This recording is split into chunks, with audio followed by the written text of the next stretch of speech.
All right, so guys. Yes. Final topic for this week. So, Marvel movies are a huge deal. DC movies, they're something, right? Video games. DC's kind of killing it. They got the Arkham games, and they're excellent. Marvel games, what's up with them? My question to you guys, how do we fix that? What developers would you give? What? Oh, See? I know that picture. Nailed it. I Nailed know the it, Jesus everybody. picture. That's a classic. And What developers would exactly I give? First off, I think you're being a bit broad with DC's. I guess I'm DC is just- killing it. No, you're right, because they got the Arkham games. I'm going to throw DC Universe Online because it's still Sure. going and it's good. And Injustice. So I take back what I was about to say. You're right. But the way I see it is the Arkham games seem to be building towards eventually Justice League, eventually, you know what I prediction. mean? That type of stuff. And like that seems very feasible and Yeah. seems logical, specifically with the movies going that direction too. Now, with Marvel movies, we're at the Ant-Man at this point. The Ant-Man. And it's like, okay, guys, wow, we are getting an Ant-Man movie. Holy crap. Like, that's insane. So, the movies are doing super well and everyone loves them, but we don't have any good Marvel games. There's been a couple in the history. Yeah. A couple generations back specifically. But how can they take the Marvel Cinematic Universe and make a Marvel game universe where the games kind of connect and it becomes a franchise? Yeah. I say similar to Arkham, and I know that Arkham is just Batman right now, but we can envision that, right? Yeah, Envision the world of Marvel as a video game franchise. Sure. What developers, what publishers, what systems, what do we want for this? I mean, you figure this is something that's fascinating because Marvel had a contract forever with Activision, and that's where all these games were coming from. And God bless Activision. It's a blank slate now, though. I'm not taking shots at Activision, but they were very much, and Ghostbusters is always the example, right? They didn't pick up the Ghostbusters franchise when it came out because they said specifically, we want annualizable content. And that's what they did with Marvel, much to the chagrin of everyone, right?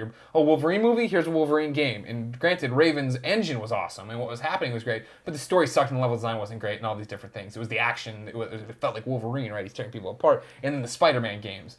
Give it to Beanox, they make Shattered Dimensions, and it's super good. It's really, really good. And then it's like, do it again, do it again, do it again. And the quality just nosedive, right? Yeah. You couldn't keep up with that kind of demand. So now that all of those have been pulled, it seems, because Activision had to be like, hey, we're taking everything off of online. If you want it now, get it now. You figure Disney hopefully understands. It's not even, it's not, to me, about what developers do you give. I'll give you prediction, or people I'd want to see pick stuff up, but it's more about giving people time. You know what I mean? The reason Arkham works is because they said after Batman Begins, we can't have another bad Batman game. Like, we cannot do this. You know what I mean? And they said, Rocksteady, take your time, make a game. And they didn't tie it into the movies. They tied it into the animated series, kind of, and it was like, run with it. And it's look at it. Like, you have 4 games that have been juggernauts, that are like, Batman's the thing now in video games. And that's what it comes down to. Spider-Man could easily be that. Give it to anyone who's got an open world pedigree. You know what I mean? And that's the other thing I was talking about with superhero games is give it to them, and then every 3 months release a pack of random crime to go stop, and then put a new villain out or something. You know what I mean? Like that sounds cool. something simple, and it can be an hour of content in terms of like this little storyline to get to the guy to fight him or whatever. Like Aunt May pharmacy runs. Exactly. Yeah. You totally understand. Exactly. She needs that Vagisil. Damn. Aunt May. Aunt May getting some. That's what I like to see. Aunt May. But yeah, God you know, that's damn. the drive, is giving people time with these characters. When you rush them, you get a rush product that isn't good.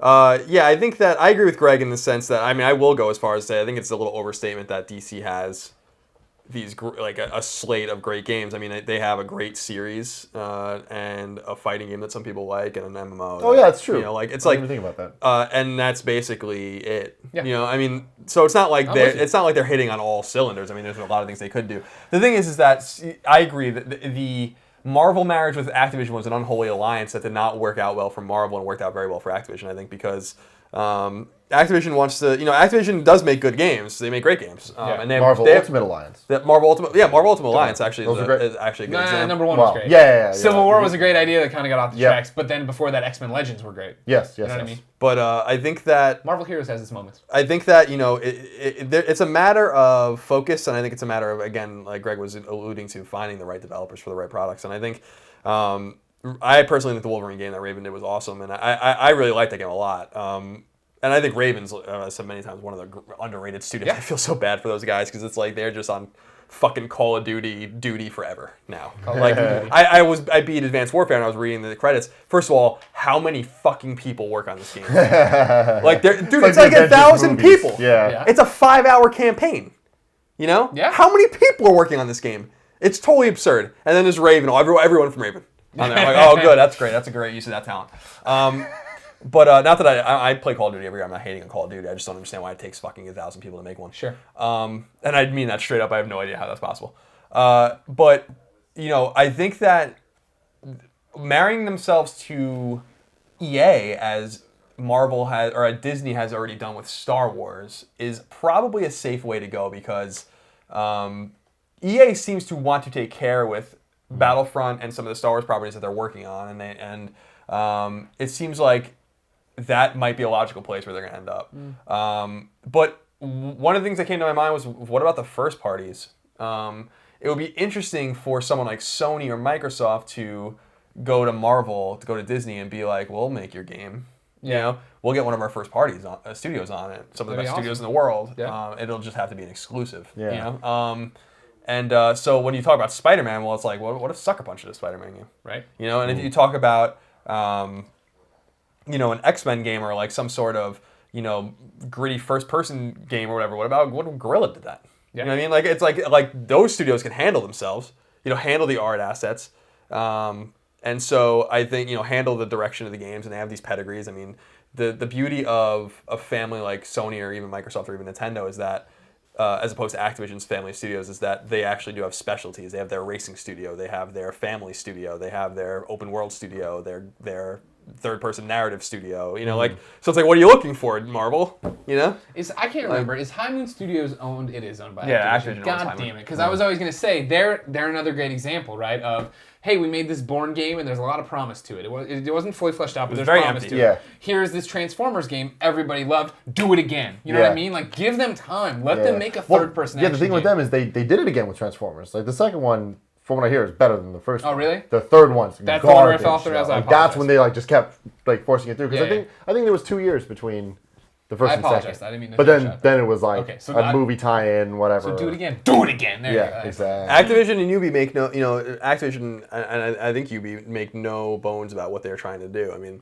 they're businesses and they want to make money. And we've talked about Ubisoft saying openly, they're like, we make Assassin's Creed every year because you buy Assassin's Creed every year. I mean, I thought that was a really great, candid answer. That's not what people want to hear, maybe, but it's like, our books tell us that you want it. So here it is, and then Activision's doing the same thing. I mean, for Ubisoft, to partner them with somebody, we were talking about it earlier today on the Twitch stream, give them a Daredevil game. Matt Murdock on rooftops having to use sonar to see what's happening, go out and fight crime. That'd be awesome. Because you have the same thing of doing the dives. You know what I mean? I'm taking Assassin's Creed engine, taking some of the Watch Dogs stuff, merging it together, putting it into one game. I feel like I would love Ubisoft to do Marvel games 2 years ago. I feel like that would be a good time period. Because they were doing a lot of stuff then that was super fun, third-person, action-y, and they could just nail it. I also think the Platinum Games, like a Spider-Man Platinum Games game, could be pretty fun. But again, it comes down to time, right? You look at Legend of Korra, Platinum Games did Legend of Korra, and don't get me wrong, not one miss doesn't make you. They put out Revengeances, and that's people loved what that was. Vanquish. One of the great games on PS3. One of the very great games. Yeah. Bayonetta in general. Yeah, they make Platinum's just an interesting studio because they make games that don't really sell. Yeah. But they're really good with But see, that's the thing. Exception. What if you took that gameplay and put something like Marvel behind it?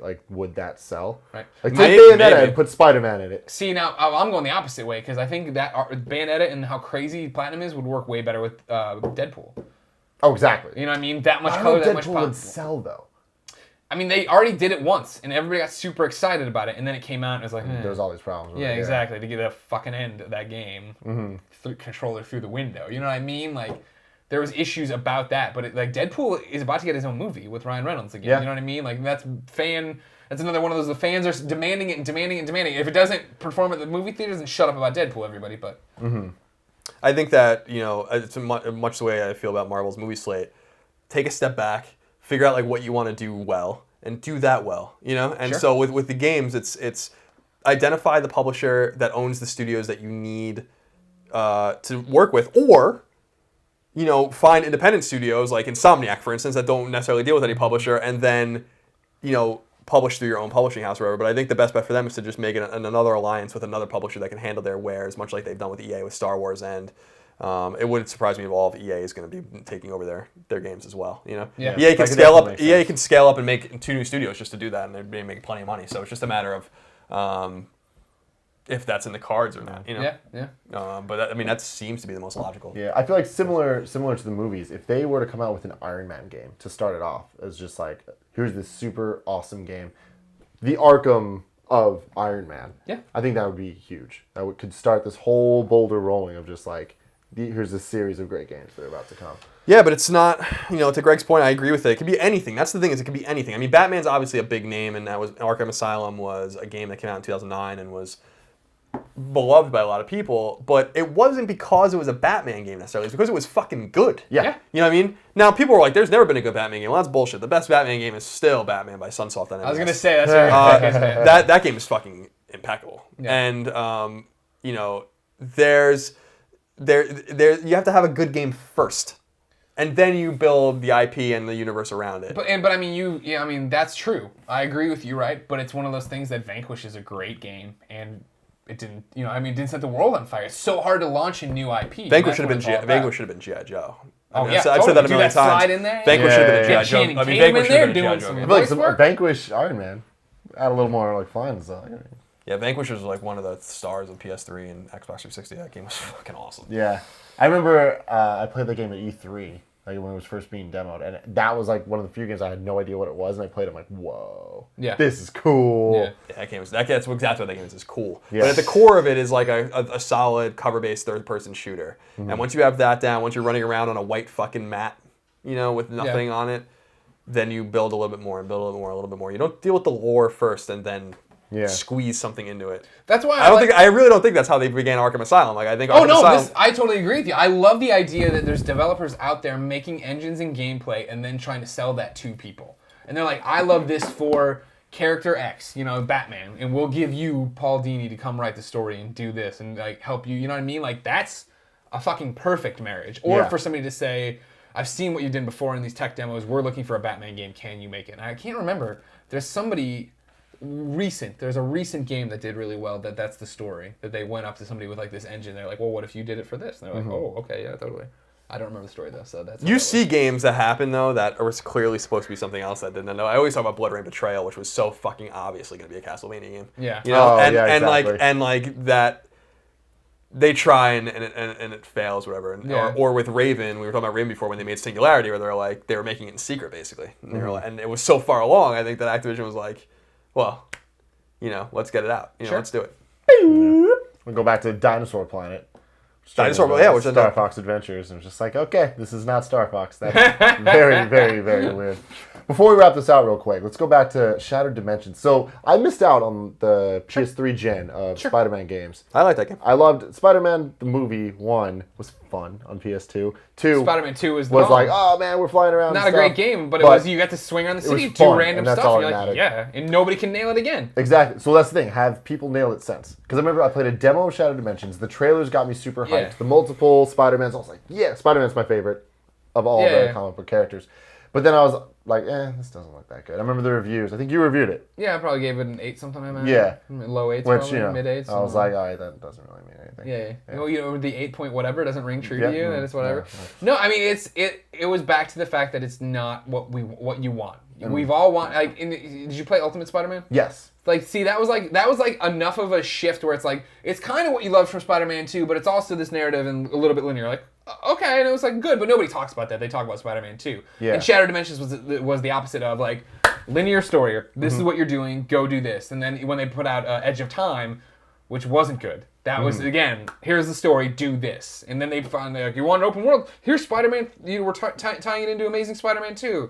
And yeah, right. Yeah, Amazing Spider-Man. No, I thought they've done a second one for sure. There's 2. Yeah, there's 2 Amazing Spider-Man games. There was also Web of Shadows at some point. Oh, but that was before with all Wolverine. this. Yeah. I didn't like it, but I know a lot of people who did. Oh, really? Javi Rodriguez swears by it, who's a big fan, but like I did not. I reviewed it and tore it apart. Yeah. But like that was the thing. Spider-Man, the most recent Spider-Man was like, we're Beanox, here's the open world, and it looks bad. Like it doesn't look good, and it's like it seemed like a downgrade from Amazing Spider-Man, which was enjoyable, but again empty. You know what I mean? Yeah. And again, you can just see it. It's like you're on the timeline for the movie. They're still finalizing character designs and how the movie's gonna play out, so you can only do this, that, and the other. So, and it's just like, you know what I mean? They don't work together, and then you get these watered down products. Beanox is a talented studio. Beanox understands Spider-Man. They just need time. Time, yeah. If Disney's looking, and I don't think they're exclusive to Activision, pick them up, let them do Spider-Man, but give them time. I mean, you have all the time in the world now because there's not a Spider-Man movie anytime soon. So just exactly. go. You know what I mean? Make a cool Spider-Man game.